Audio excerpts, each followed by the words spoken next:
नमस्कार, मैं हूं आपके साथ पूर्णिमा मिश्रा।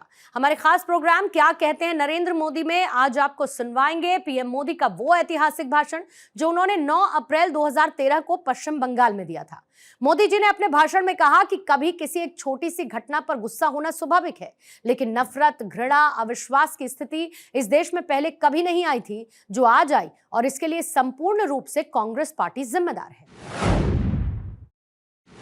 भाइयों बहनों, जब मैं गुजरात में कार्यकर्ताओं से बात करता हूं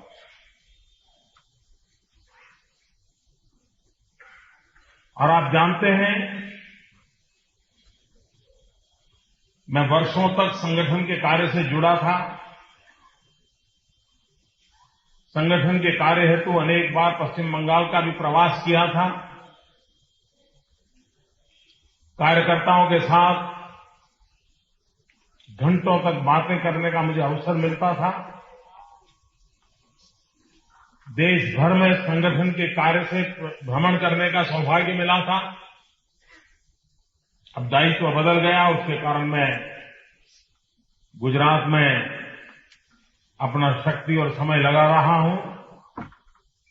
लेकिन जब भी मैं गुजरात के कार्यकर्ताओं से बात करता हूं तो मैं हमेशा उन प्रदेशों के कार्यकर्ताओं का जिक्र करता हूं जिन प्रदेशों में भारतीय जनता पार्टी के कार्यकर्ताओं को इतने कष्ट झेलने पड़ते हैं। राजनीतिक प्रतिस्पर्धी ऐसे दुश्मन की तरह उनके साथ व्यवहार करते हैं। लोकतंत्र के नियमों का कोई पालन न करते हुए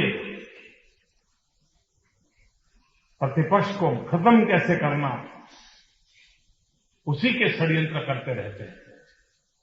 और उसके बावजूद भी सीने पर अनेक बार झेलते हुए भारत मां का जयकार करते हुए सालों से कार्यकर्ताओं ने अपने जीवन खपा दिया, उनके परिवारों को खपा दिया। और उन कार्यकर्ताओं की श्रेणी में चाहे केरल हो, चाहे पश्चिम बंगाल हो, चाहे नॉर्थ ईस्ट के प्रदेश हो, चाहे कश्मीर की धरती हो,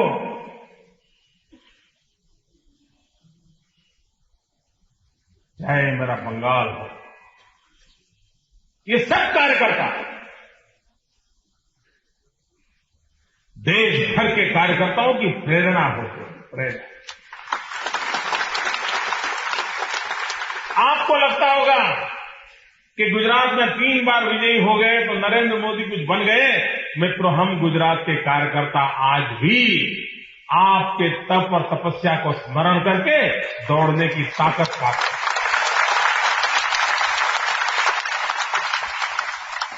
आपसे हमें प्रेरणा मिलती है क्योंकि आपके सामने कई वर्षों तक दूर दूर तक कहीं सत्ता नजर नहीं आई। जमानत बच जाए तो भी बहुत है, ये पता होने के बाद भी एक विचार के लिए, एक आदर्श के लिए मां भारती का कल्याण हो, इस यज्ञ में हम भी कुछ आहुति दें। उस प्रकार से आप लोगों ने और 2-2, 4-4 पीढ़ी खपते हैं। आपका ये त्याग, आपकी ये तपस्या, मेरे बंगाल के कार्यकर्ताओं का पसीना कभी न कभी तो रंग लाएगा।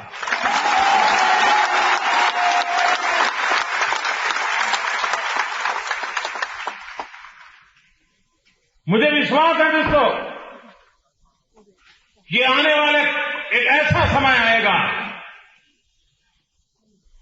जब चारों तरफ से निराश हुआ बंगाल का नागरिक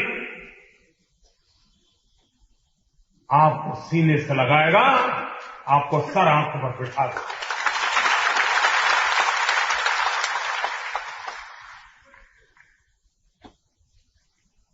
ये बंगाल की भूमि है जो बराबर तरासती है,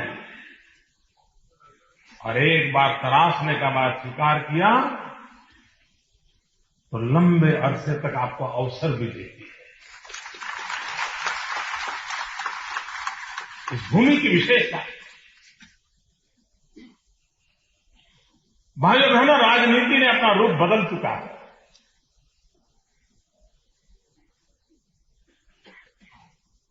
आज से 10 साल पहले राजनीति जिस ढंग से चल रही थी,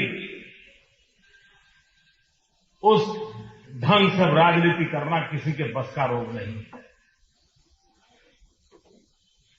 आज हिंदुस्तान में कोई भी नेता हो, कोई भी दल हो, कोई भी विचार हो, किसी भी प्रकार के आचार हो, लेकिन सबको चाहते हुए या न चाहते हुए विकास की बात करने के लिए मजबूर होना पड़ता है।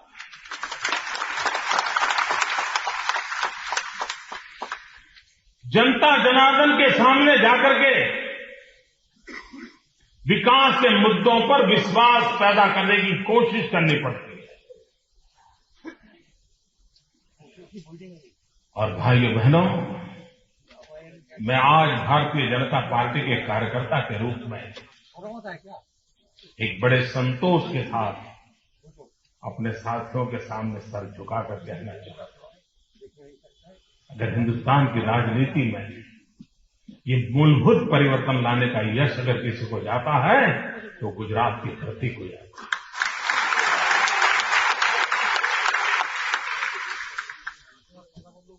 विकास के मुद्दे पर राजनीति हो सकती है,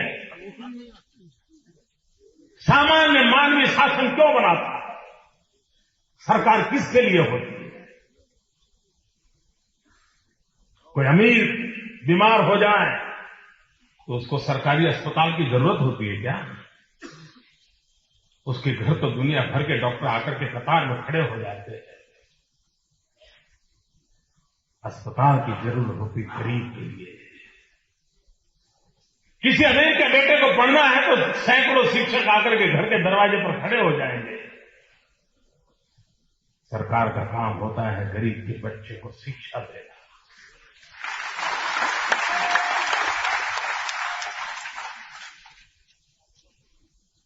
जो रुपयों से खेलते हैं उनको कठिनाइयों का पता नहीं होता है, लेकिन जो नौजवान अपनी विधवा मां के सपनों को पूरा करने के लिए रात रात फुटपाथ पर की लाइट पर बैठ करके पढ़ाई की है, उस बच्चे को मां के सपनों को पूरा करने के लिए रोजगार चाहिए। ये रोजगार की चिंता करना सरकार का काम है।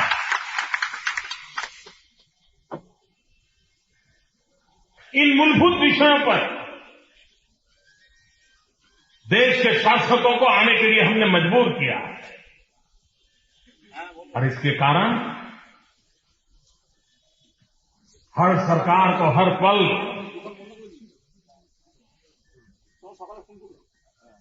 अपने किए हुए कामों का हिसाब देना पड़ता है।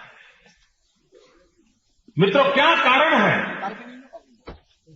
कि इतने कम समय में दिल्ली में बैठी हुई सरकार के प्रति इतनी नफरत पैदा हो गई?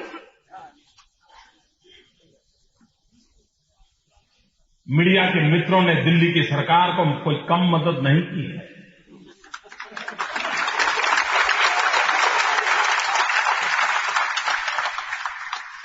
जितना बचा सकते हैं बचाया, जितनी मदद कर सकते हैं कर रहे हैं। इस देश के अंदर एक शासन के पास हमेशा जुड़ जाने वाला वेस्टेड इंटरेस्ट ग्रुप है।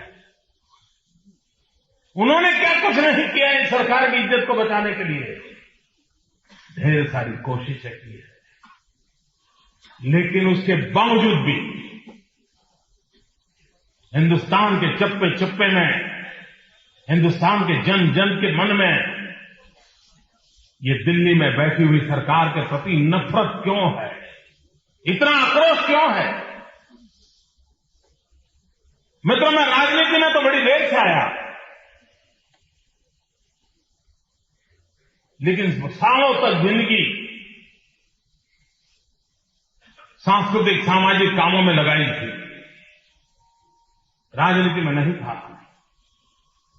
लेकिन अभ्यास करने का स्वभाव था, देखता था।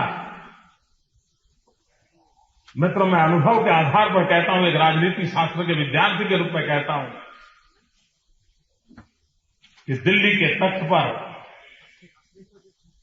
आजादी के बाद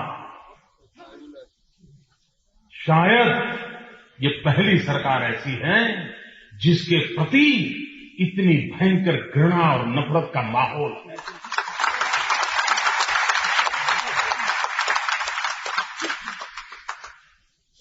मित्रों, कभी राजी नाराजी शासन के प्रति होना एक बात है,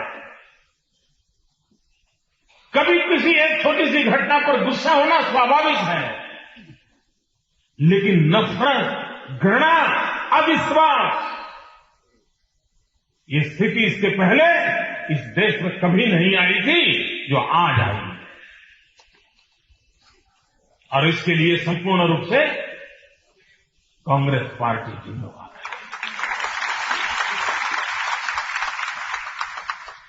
और कांग्रेस पार्टी इस हद तक अपने स्वार्थ को लेकर के आगे बढ़ रही है कि कुछ भी बुरा हो जाए और मान लीजिए वो बुरा नॉन यूपीए स्टेट में हुआ तो उछल करके उस राज्य को बदनाम करने के लिए पूरी शक्ति लगा देते हैं। और अगर यूपीए स्टेट में कहीं हुआ या सेंट्रल गवर्नमेंट में हुआ तो बेशर्मी के साथ सारे पाप अपने साथी पक्षों के सर पे डाल देते हैं। बड़ी चतुराई है इनकी। जैसे उनका तो कोई गुनाह ही नहीं, उनकी कोई जिम्मेवारी नहीं, उनका कोई दायित्व नहीं। क्या भाइयों बहनों, हम लोगों के रहते हुए ऐसी कांग्रेस पार्टी इस देश में रहनी चाहिए? सत्ता के गलियारों में उसको प्रवेश मिलना चाहिए, देश का शासन करने का अवसर मिलना चाहिए। क्या उसको धरती पर से उखाड़ फेंकना हमारा कर्तव्य नहीं है? भाइयों बहनों, पूरे देश के अंदर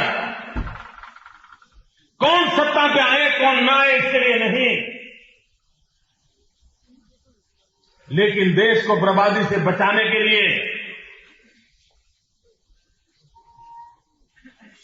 इस देश को कांग्रेस मुक्त हिंदुस्तान बनाने का सपना हम सबको स्वीकार है।